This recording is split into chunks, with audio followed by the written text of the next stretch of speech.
Now, how about this? Delighted to say we are joined by the outgoing Chief Executive of Kick It Out, Tony Burnett, who joins us now. You're outgoing because you're retiring, which for us is a great shame because we love seeing you in here. For you, I should think, is a thing of wondrous joy. But just how do you reflect on the last 3 years in the role? Have you achieved everything you wanted to? Well, thanks for having me first, Rob. I think that we've achieved a lot. I think firstly I'd like to thank colleagues because, Kick It Out's 30 years old this year, and all we've done in the last 3 years is built on the legacy of many people who've worked hard to change the landscape of football. I think over the last 3 years we have had some notable successes. So if I look at discrimination, which is our core objective, although we've seen complaints go up, we're also seeing more severe punishments. Both in the grassroots and within the professional game. So there are deterrents there now for people who want to behave in that way, which is brilliant. With the FA, we've also worked on the grassroots agenda so that essentially now grassroots clubs can get points deductions for the first time ever, or ground closures. So that's been a huge leap forward. Still lots to do, but lots of great stuff. And also from an education perspective, we've spent a lot of time in the last 3 years. It's not just about punishments. This isn't just about deterrence. It's also about how we can create an environment where this stuff doesn't happen. And that's about education. So we've delivered thousands of education events right across the professional and grassroots game to make sure that people are supported. And then lastly, the online safety bill. We're not quite there yet, but we led the Football Coalition to drive change when it comes to stopping discrimination online, particularly towards professional players. And we're almost there. So I think we've achieved some big things in the last 3 years, but building on the 30 years of great stuff that our colleagues have done historically. Yeah, we'll get onto that online safety bill in a moment. Just what occurred to me as you were saying, complaints are up. But do you think, is there a strange way that's because of the education? People are more empowered now, feel that they can make these complaints, whereas maybe, 5, 10 years ago, maybe even less, people didn't feel empowered to do that. And therefore, in some ways, it's kind of encouraging at the same time as kind of worrying. I think that's a great point, Rob, and that's absolutely true. So one of the things that we measure is complaints per incident.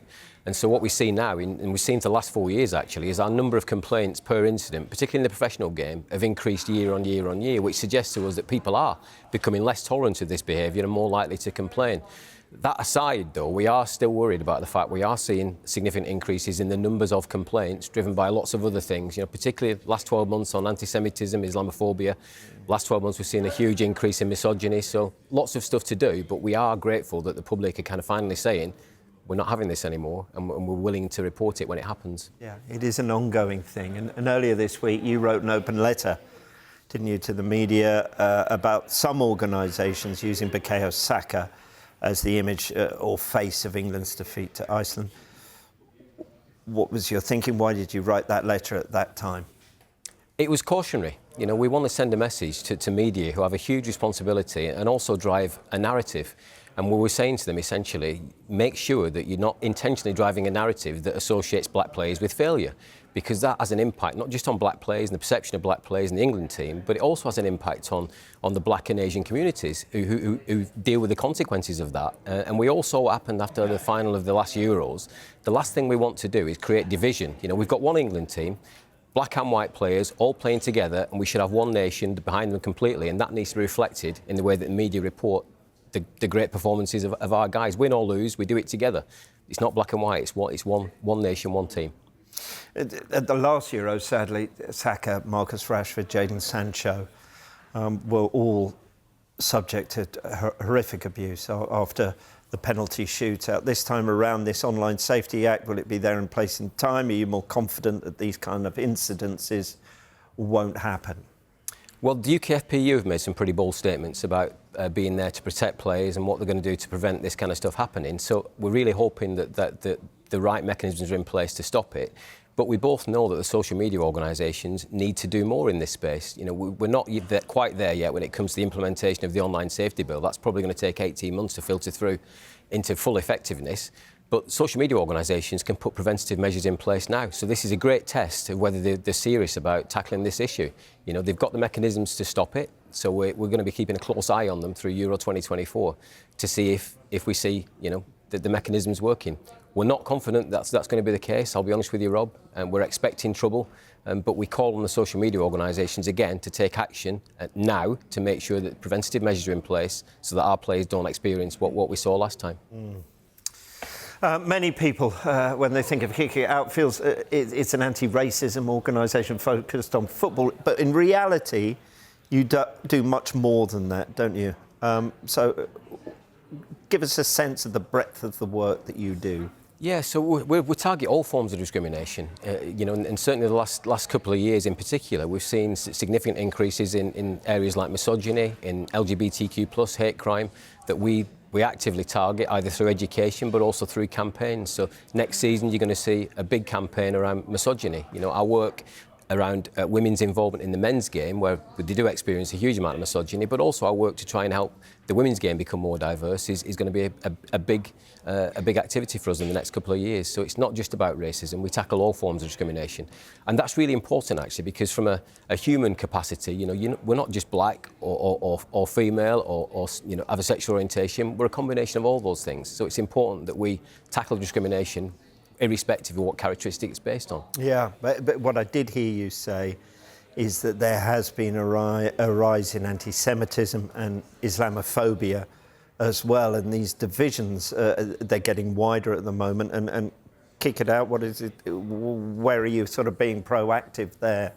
Well, we had quite a high-profile case over the last couple of weeks that hit the press and particularly social media. It was a case of Islamophobia, and there was some allegations that we'd, I think, colluded with the authorities to hide it, and that was absolutely not the case. Our process, irrespective of who is the perpetrator, whether it's even me, it's the same process. We report it to the authorities and we report it to the employer. In this case, it was a football club. We then await the outcome from the FA and then we take action from there. Now, in this case, the individual was issued with a formal warning. But the formal warning issued by the FA differed from what the employer decided, the football club. And so one of the things that we've worked hard on is, so we established our Islamophobia working group 6 months ago now, chaired by Baroness Varsi, and we are pushing football to adopt the APPG definition of Islamophobia so that football has got a clear guideline of what Islamophobia looks like and they're applying a consistent definition. So we're pushing football to adopt that for the start of next season so that we've got some consistency, and then on the back of that we can work with clubs to make sure the training's in place to identify and deal with Islamophobia consistently across the game. Mm-hmm. Sky Sports News has today revealed the British South Asians in football team of the season, although no British South Asian player in the Premier League for the second season in a row. What does football need to do to tackle what is a massive underrepresentation here? Again, this is a problem we've been working on for a number of years now. You're going to see quite a bit of activity from us in July. We just commissioned a piece of research that we're going to launch the results of in July, looking at some of the challenges. But this is not about participation. So if you look at the stats, people from South Asian communities actively participate in grassroots football, and actually, in percentage terms, probably more common than the majority populations. So this is about talent pathways, and so we're working with the football authorities to identify the blockages in talent pathways. That's diversity of scouting networks, where scouts are going to look for the talent, but it's also about how talent is assessed and identified. And so those are the blockages that we're going to be working with football on to try and address. But that's where it is. This isn't about participation. The old myth about South Asian people not playing football and preferring other sports is busted. It's just not. It's not a reality at all. It's the talent pathways we have to address. I look forward to hearing about that one. Let's talk about Troy Townsend, shall we? Head of player engagement also announced in the last week he's leaving Kick It Out too. Will you still be able to offer players and victim support there then? Look, I mean, Troy is irreplaceable. To be honest, because not just his personality and his character, he's such a caring individual and supported victims so frequently over the last 14 years. A lot of the work Troy does is because he's built up such credibility and such relationships within football. And what we're going to do going forward is work with organisations like the PFA to try and make sure that their support mechanisms are relevant, and they are, but signpost victims in the professional game to the support mechanisms that organisations like the PFA have in place, rather than try and take that service on ourselves. We only had one Troy Townsend, and Troy worked kind of some days 20 hours a day trying to get around and do that support, but now we're going to make sure we work with the PFA to make sure players are supported through their union. And on cases of individual discrimination, where we need to advocate for change on a bigger level in the professional game, we'll still absolutely do that. But victim victim support will be provided by the PFA, and we'll support victims to access those services. OK, when will we know who the new chief executive is? Do you know now? And you're not telling us? You will know in the next couple of weeks who that person is. We've gone through a really extensive recruitment process. I know we had over 100 applications and whittled down to the successful candidate, but that will be revealed in the next couple of weeks, Rob. And finally, for me, it's always been a pleasure to see you in here. Thank you. Retirement, are you excited? Just taking it easy? I'm looking forward to actually taking it easy, yes. I'm looking forward to just waking up and working out what I'm going to do with my day. So that'll be nice. And I'm not sure my wife's looking forward to having me around all day long, but yeah, we'll see. But no, I'm looking forward to it. And thanks for all your support for Kick It Out and everything that you've done for us over the last 3 years. It's been invaluable.